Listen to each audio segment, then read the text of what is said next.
Okay, good afternoon. I would like to encourage everybody to keep eating and maybe quietly finish going through the line. I'm sorry about the confusion on the line. I hope the conference participants have mostly made it through. For those who, well, hopefully have enough food. I think we're there. This has been a great turnout. So, my name is Timmons Roberts. I'm a professor in environmental studies and sociology at Brown, and it's my honor to introduce our U.S. Senator Sheldon Whitehouse from Rhode Island. He's Yale and University of Virginia undergraduate and JD. He was, of course, been in the Senate since 2007. He was the Attorney General for the state, the U.S. Attorney, the Executive Counsel for Governor Sondland, and he's a real climate warrior. I could go on and on about what he's done in the Senate, introducing carbon pricing legislation and speaking every week, now 270 times, about climate change. His wife is an oceanographer. It's important to know that because I think it's part of why he cares so much about oceans and climate change. So let's welcome, he's going to talk today about all this risk, why are we unable to act? And I think that's what is the core question in our workshop today. So I want to welcome Sheldon. We're going to save some time for questions at the end, and we'll be back to take care of those. Let's welcome U.S. Senator Sheldon Whitehouse. Thank you, Timmons. Thank you, Timmons. Thank you, Mark. Thank you, Watson Center. Thank you, Brown. Thank you to the panelists this morning who did a really wonderful job. When I was introed briefly this morning, I mentioned how important the connection is between climate and the denial machinery and risk, and that our narrative usually doesn't tie those things together well, which is why I think this particular conference is so important, why I'm here all day, because I think what you're doing here so well captures what we need to do to help me succeed at what I want to do, which is practical political success to solve this problem. So climate, denial, and risk. Let me put a number to each one, and then I'll come back and explain what the number is. For climate, 4.5 per second, okay? Climate, 4.5 per second.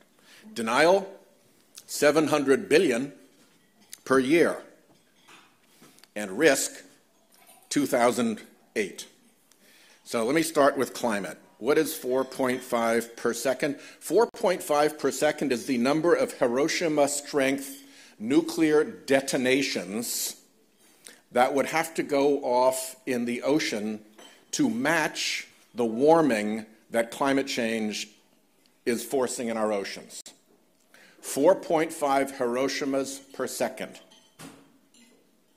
That's a lot of warming in our oceans. We're cold outside here, but the Willow 300 dog sled race is canceled today in Alaska because of rain and mud, and it's not cold enough to work dogs. So global weirding is on us. The polar cap, the polar vortex has slid down into the northern Midwest. I'm not going to say a whole lot more about what's going on, because if you didn't get how serious this was, you probably wouldn't be here. But enough to say we need a solution, and fast. And I have seen no study of any kind or any credibility that protects us at 1.5 degrees centigrade or 2 degrees centigrade that does not require Congress to act. It is not optional. We can't sit around in Congress and wait for the private sector to solve this, or the insurance industry to solve this, or mayors to solve this. There is no success vector that does not run through Congress. So how do we win in Congress? That takes me to the denial machine, because that's what's keeping us from winning in Congress.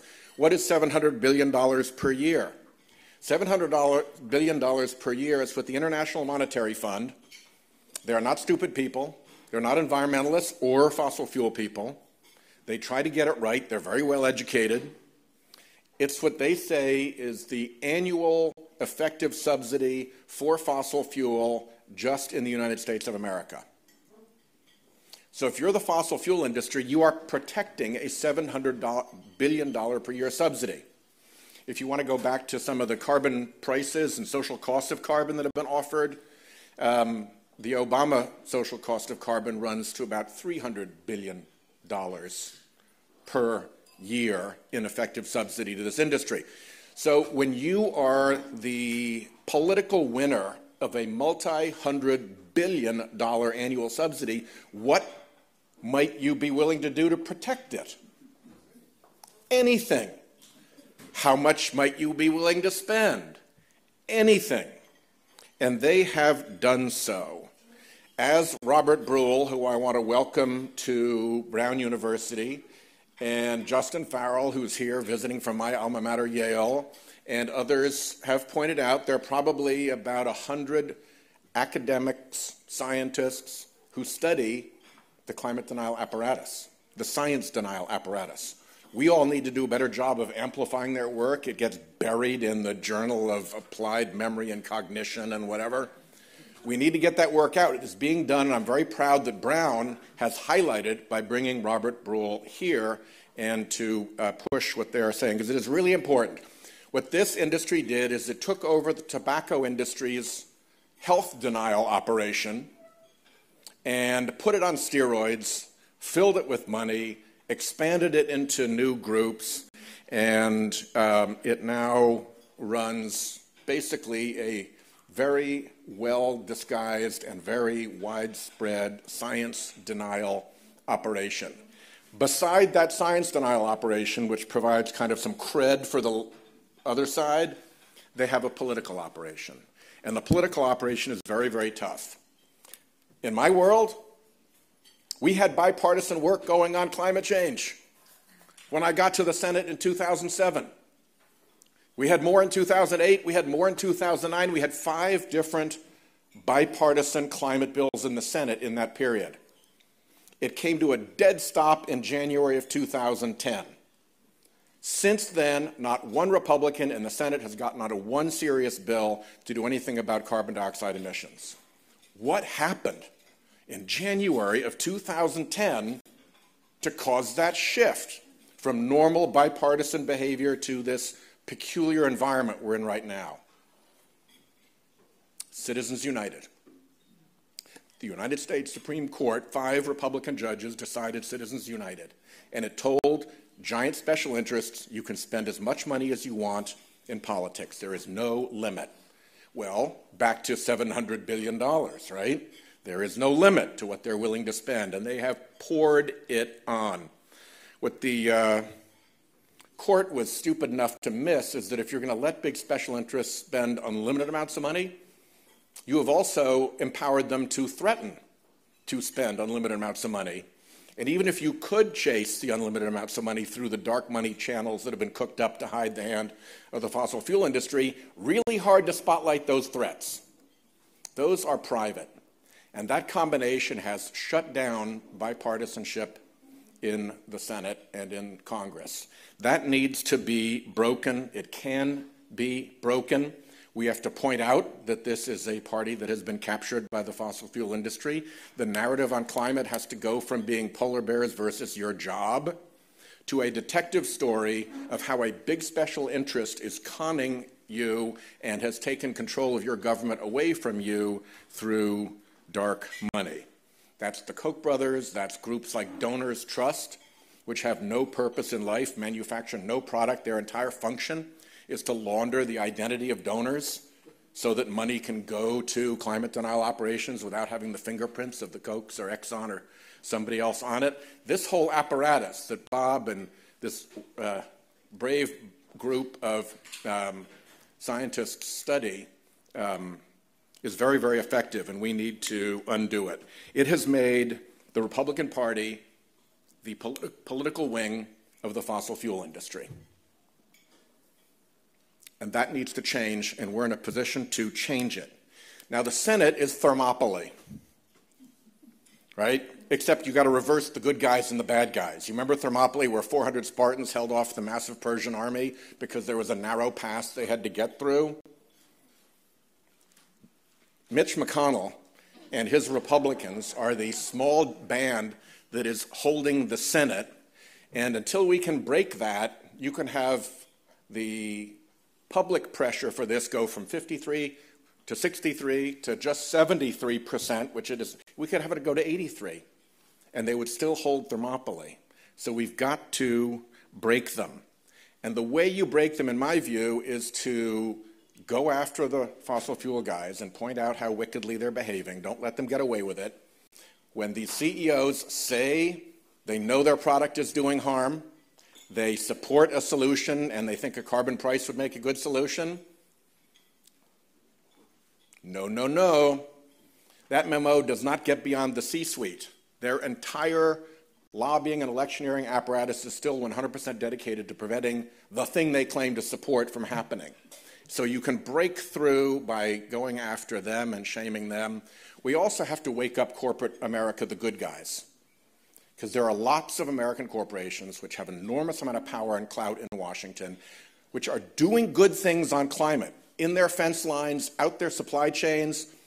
Nobody except maybe Patagonia, little Patagonia, the clothing company, an outdoor company, nobody puts the slightest bit of effort into getting something done in Congress from corporate America. And if you throw in their trade associations or the Chamber of Commerce and the National Association of Manufacturers, which they support, they are actually powerfully against their own stated policies on climate when it comes to Thermopylae, where it matters. So we have to make sure that corporate America is held to account for having their lobbying and electioneering misaligned with their actual principles. That ought to be an easy ask, right?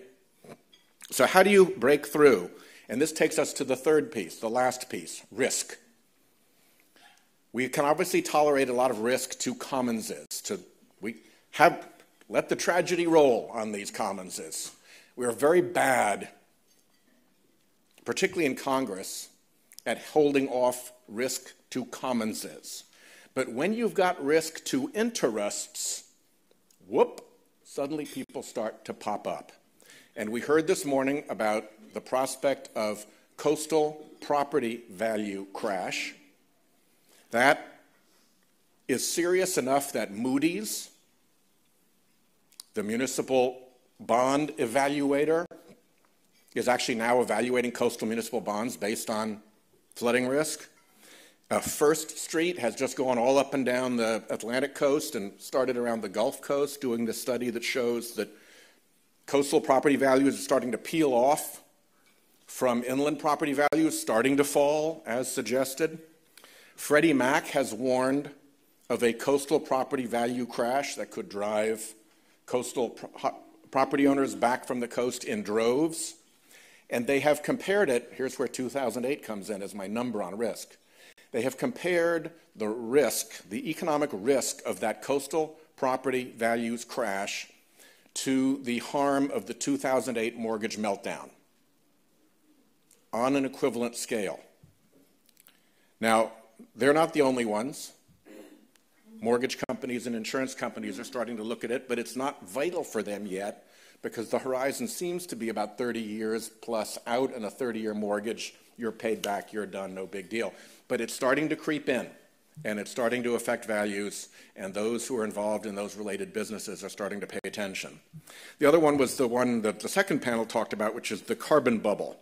The carbon bubble began with very, very good economic papers by very, very good economists that are very well documented, peer-reviewed, and stand up under all kinds of scrutiny. Investors began to look at that and worry and say, whoops, we have a little bit of a problem. And now you have investor groups representing trillions and trillions of dollars in investment trying to figure out how to protect themselves from the carbon bubble. The Bank of England is probably leading this. The Bank of England isn't just a bank. It's the financial regulator for the United Kingdom, insurance and banking both. And the Bank of England is very animated on this subject. They call the carbon bubble a systemic risk.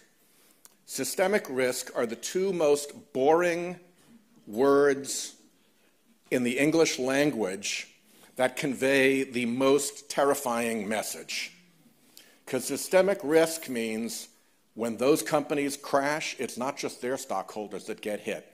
It's such a big crash. In the same way that the mortgage companies weren't the only ones that went down in 2008, it becomes a global economic collapse.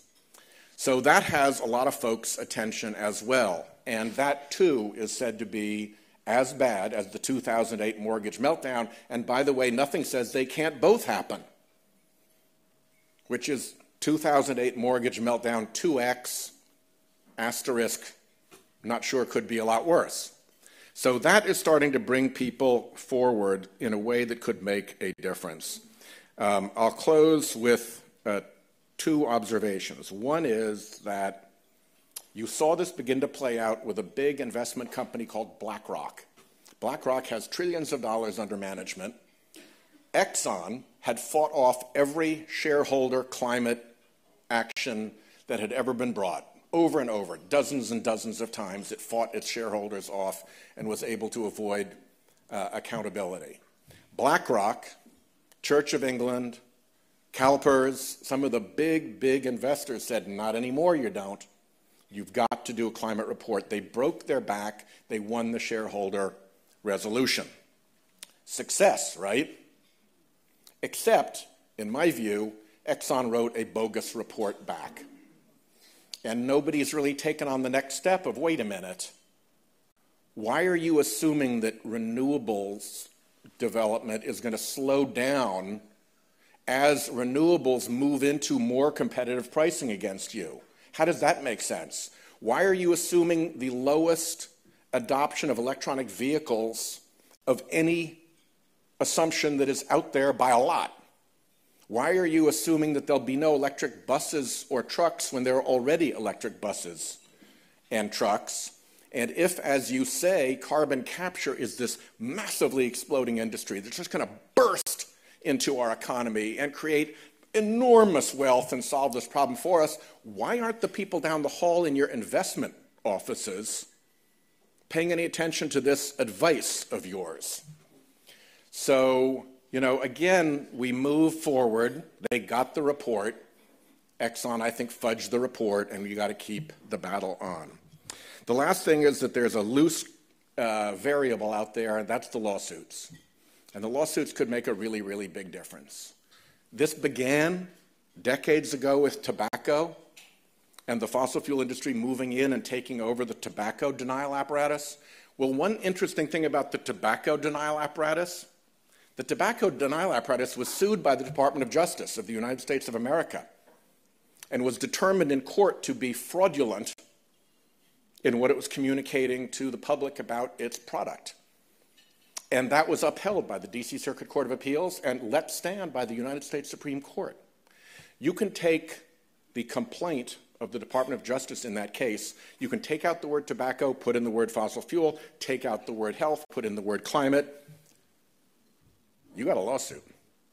And there are lots of lawsuits out there now.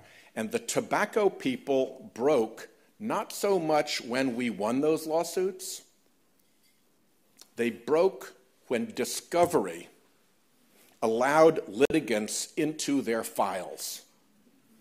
And all of those tobacco executives with their hands up with oaths were proven to be liars because we knew from their internal memos that they knew they were lying.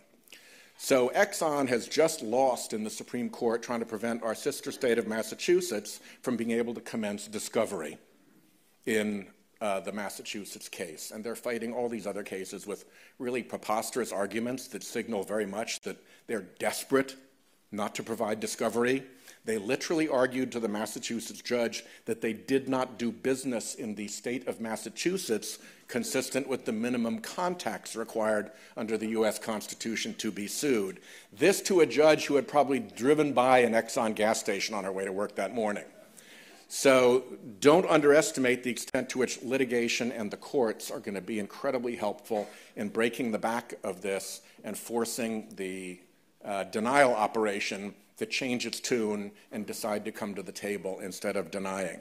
So we can do this. We now have a House that will send a bill over to the Senate We now just have to figure out how to get the corporate citizens of this country who are good on this subject to bring that goodness to Congress, not just give us a pass or not let their front groups be against their position, and then just continue to shame the fossil fuel industry for what it's doing and let the American public know this is not polar bears versus your job. This is you being the chump and the sucker in one of the biggest scams that has ever taken place on the planet. Thanks very much. Too long, about right? That was perfect.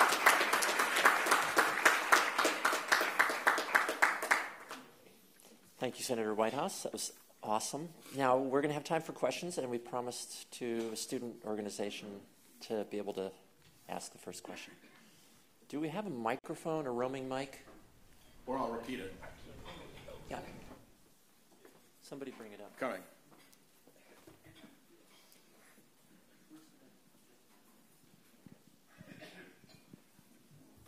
Welcome, Sunrise. Hello. Hello. I just wanted to ask, given everything that you just said about the devastating and massive impacts of fossil fuel money in our political system, will you, along with Senator Markey, Merkley, Warren, and many others, signal to your other fellow senators the responsibility they have to stand up to the fossil fuel industry and publicly make a pledge to reject contributions from the oil, gas, and coal industry? I think I have completely stopped that. I don't even take any corporate PAC money at this point. But I do think, as important as this question is, I want to go back to what one of the panelists said earlier, because the way in which the fossil fuel industry deploys its muscle is perhaps least through the limited, transparent, reported contributions that are made to individual members. It is this massive what do you say, Bob, $100 million per year, multi-$100 million per year apparatus that they run. It's being able to deliver $70 million, I believe, in attack money against just 3 Democratic Senate candidates through the outside groups. It's the dark money, it's the Cato Institute, the Competitive Enterprise Institute, the Heartland Institute. So while, yes, we need to diminish their influence, you're not going to diminish their influence much by simply telling people in the most transparent, most regulated, and smallest dollar denomination part of this whole mess that that's what has to go. And that's why it's so important that Nancy Pelosi had put H.R. 1 forward as the #1 bill and made disclosure of all of this the heart of it. And for those of you who are Rhode Islanders, disclosure is my bill in the Senate and David Cicilline's bill in the House. So we got big Rhode Island footprint on it. Did you get an answer? Yeah, just to follow up on that, we have a pledge right here that if you want to... I don't do that kind of stuff. If in line with your response was... My response will stand. I don't do like random pledges on, sorry. Senator Whitehouse, thank you so much for all that you do. It really is truly amazing. You and I have had a lot of conversations over the years, and I'm always impressed by your degree of passion and sincerity, and certainly your consistency as well. Hi, I'm Paul Rosselli from the Burrillville Land Trust. The discussion this morning took a little nosedive for me, and that is on subsidies. Yeah. And why certain subsidies for solar and wind aren't looked at in a positive light. Also, I'd like to ask you, so why aren't the oil and gas subsidies completely diminished at this point? Why have we gotten to this point? They've been subsidized for over 100 years.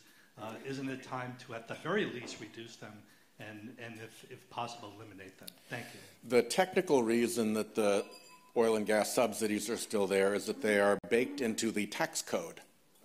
They're not something that has to be appropriated on a regular basis by Congress. So that means it takes an affirmative act to undo them. And given the clout of the fossil fuel industry right now, as I said, the Republican Party is today more or less just the political wing of the fossil fuel industry. I think they do most of its funding, although it's hard to tell because of the dark money piece, but I'm confident it's their biggest donor. So they're certainly not going to disserve them that way. They had a great chance to do that in the tax bill that they passed, and they didn't touch that area. So they're up to, I think, no good in that particular respect. I'm not going to remember the number off the top of my head, but if you compare the amount of annual tax subsidy to oil and gas and coal companies and the ways in which we help them, it's really dwarfed by this issue of the externalities. And that's really where we have to focus and why a carbon price is so important. If my solution to sweeping the leaves out of my yard every day or every week is to simply dump them over into your yard, so you now have to cope with the problem, or you have to pay somebody to come and clean my leaves out of your yard, that's an unfair economic transaction. And that's small scale. What these people are doing large scale. And that's how you get the IMF number up to $700 billion, and that's how you get these $50 plus per ton carbon prices that are coming out there. So as important as it is to strip those subsidies away, by the way, they dwarf the wind and solar subsidies that they always complain about. But the big one is this externalities business, and that's where a carbon price makes such a difference. It's just cheating. It's really what it is. And if anybody else were doing it, these like free market types would be up in arms about it. But because it's their industry, they don't. There's quite a good guy who's worth reading at the Niskanen Center, who used to be the Cato Institute's chief climate denier operative. And he had enough of a conscience that as he looked more and more into it, he realized, whoops, I'm on the side of people who are lying. And by the way, it's terrible economic policy to indulge this massive externality. So he quit the Cato Institute, set up his own center, and he's now a very powerful, albeit very conservative, market voice for a proper price on carbon. Jerry Taylor. Next question. Madam President, we're so honored that the president of Brown University, Christine Paxton, is here. Well, I'm honored that you're here. So this is a question which I'm going to tie together two things that may seem very different. We're looking at the campus and how to decarbonize the campus. Yep. And while the economics, once you do the transition, aren't that bad, the transition costs are really high. Yep. Brown can afford it, we think. Yep. We have people all over Rhode Island who can't.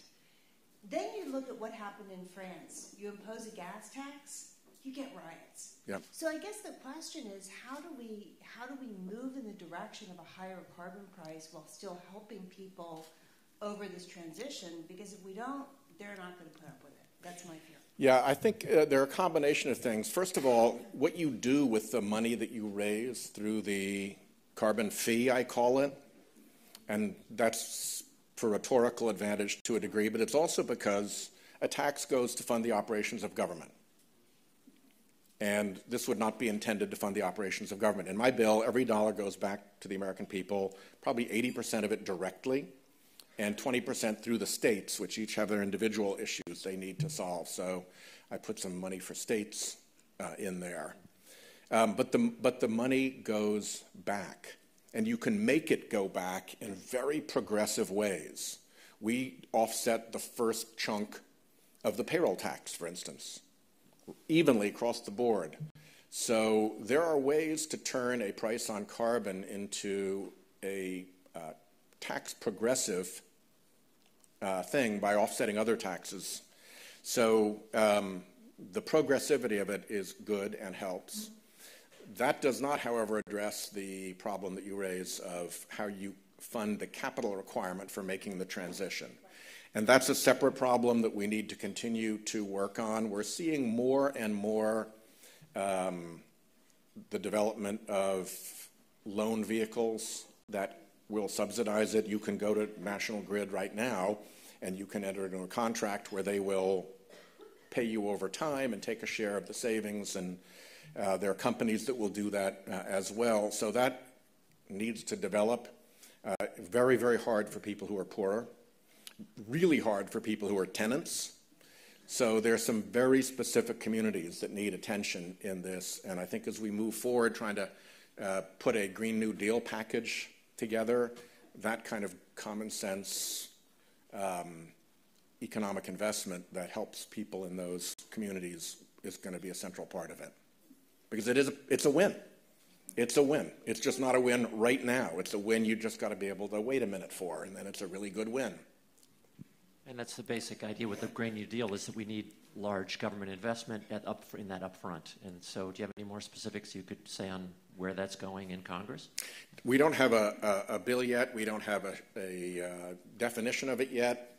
It has been very good for us in the climate movement because it has brought new energy and a new conversation to a very stale conversation about polar bears versus jobs. And it's brought a lot of new energy, and that's incredibly valuable energy. I will make a confession as a lifelong Democrat that we do have a disability. We have a wonderful talent for circular firing squads to turn on each other. There is our adversary. Let us shoot each other. And it's going to be really important that people who support a Green New Deal, people who support leave it in the ground, people who support a carbon price, not turn this into a purity contest with one another.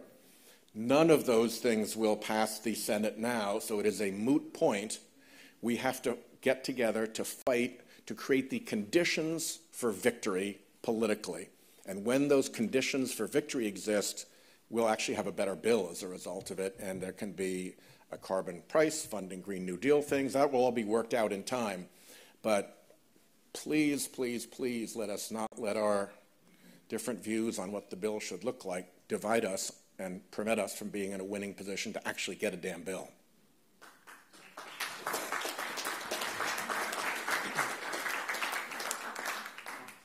Hi, Senator Whitehouse.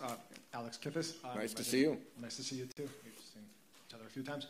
So, given your the comments you just made, and also your tweet about the overarching support of a Green New Deal, and your most recent speech on the Senate floor, recognizing that a Green New Deal and the sorts of goals that are around it are really our best bet to decarbonize our economy in the 10 years we have left to save my generation from the worst effects of climate change. Will you commit to supporting Senator Markey and the resolution that he's going to be proposing? Not yet. First of all, I'm trying to organize a winning proposition. Second of all, as I told this wonderful young lady here, I don't do like grab me on the street, sign a pledge things. I'd like to think things through more. So I'm going to continue to work. If you think there's somebody who's working harder and better on this issue than I am in the Senate, point them out to me and I'll go try to learn from them. But what I really want to see is a winning position. There's not a person in the Senate who thinks a Green New Deal will pass in the Senate right now or even be brought up, except by Mitch McConnell as a trick to divide us.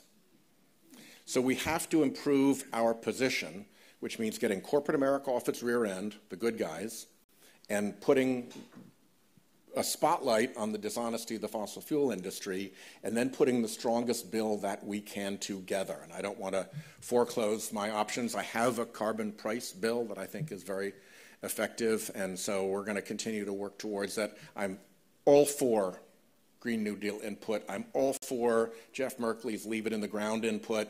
We have to get together in a winning position and then craft a bill that does the job. If it doesn't get us to 1.5 degrees centigrade, I don't care what we've called it, it is a failure.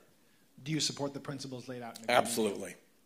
Not only do I support the principles of it, I support I'm, for the first time, really excited at new energy. This had become so stale that the news wouldn't even cover it. And when they did, they covered it stupidly with like your side, their side, as if the two sides were equal. We've got science here and we've got ridiculousness. Let's hear from both sides. So this brings really new energy, and it's particularly brought new energy from your generation, which is so engaged. So thank you, bless you. Let's pull together and let's get this done. Can we do one more question? Of course. Time for one more. Just don't want to be keeping anybody from their dessert. That gets... Kurt Spaulding, our former EPA administrator. Region 1, that is. Yeah. Well, first of all, you know and I know how much you've worked on these EPA issues over the last couple of years, and it's kind of a tragic situation that hopefully will repair itself, but the shutdown sure didn't help. I would like to brag on my office because some people from my office are here. Yeah. We had an entire team dedicated to exfenestrating Scott Pruitt, and we were at the center. We were at the center of all that investigative work and putting people together and getting leaks out to press and so forth. And we took a lot of personal satisfaction when that particular person left. Not that Andrew Wheeler is any treat. No. He's basically just as bad, but without the personal disgraces. So my question, and it sort of speaks to the Trump administration's number one priority, which was this tax cut business and the emerging numbers that show it's not benefiting or not growing the economy the way it would. Where do you see these deficit issues flowing into these climate issues? Because I'm afraid of a big crack up 2 or 3 years from now when we finally get the politics right, and then all of a sudden we've got this national emergency around deficits. Well, or not. Yeah, or not. We have to see where this goes. I do think that there is a very strong and very popular case to be made that the Republican tax reform was basically donor replenishment in the guise of tax relief. And that while some things made sense, like lowering the corporate rate, it doesn't make sense to do that unless you're also making sure that corporations are really paying that rate. And when they're paying no taxes or getting net tax benefits, that's a very one-sided conversation. A lot of the specific stuff was pretty disgraceful. A lot of it encouraged actually moving jobs overseas. So I think we're in a very strong position to undo a significant part of that tax bill as part of a program that, with any luck, can help solve the carbon pricing as well. I don't really know what to say about the deficits that we're running and the debt that we are running up. It certainly cannot be a good thing, ultimately, how long we have until it becomes a bad thing. There's a saying in business that somebody told me that debt doesn't matter until it does, and then it's the only thing that matters. And that may be true for government as well, and it puts us in a very difficult position when that comes to pass. We do have a failure in Congress in that there is no place where this gets sensibly discussed. It's supposed to be the Budget Committee, but the Budget Committee doesn't do that any longer. So I'm working with Roy Blunt to reboot the way the Budget Committee works, so you actually look at all the pieces that create deficit, set a glide slope to a sustainable one, and set alarms for when we're off course. If you're not doing that, you're kind of just fiddling around. This business of how we're going to balance the budget every year is just nonsense and would be economically catastrophic. Paying no attention doesn't make any sense. And omitting things like tax spending, the benefits that go out to oil and gas companies through the tax code, is neither fair nor mathematically accurate. So we've got to fix that process. And if we can fix that process, then at least we'll have a forum to consider those issues in a responsible way. And by the way, this was my proposal to that select committee that got set up, cleared it unanimously. So we had strong bipartisan and bicameral support for it. So far so good, knock wood. And Blunt's a very good guy to work with. Can you tie that back to climate change in a last thought? We worry a lot about deficits in the economic sphere. We are now running a deficit in the natural sphere that makes our economic deficits look like child's play. We haven't really connected those two ways of thinking. Another way of looking at it, I was at a meeting with a lot of very fancy, wealthy people, and they were so confident that they were, we have these recessions from time to time, but America's so strong and our spirit of innovation is so great that even when there's a recession, we come roaring back and our path is always upward and so forth. Well, okay, that's fine when you're having an economic recession. What if you're having a natural recession? We haven't lived through, as a species, a natural recession. That's a very different problem.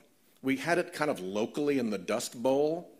That was not a good thing, and people fled. We're now looking at that kind of problem, not just located at the Dust Bowl where that company failed, so we're going to go to California and we're going to grow grapes or whatever, but it's everywhere. And so I think that we need to start thinking about climate change in that kind of a problem. We are running a terrible natural deficit, and we are headed for, and in the early stages of, a terrible natural recession of the kind that humankind has not seen in our history on this planet. And it really is, if you don't mind my saying so, time to wake up. Thank you so much, Sheldon. That was excellent.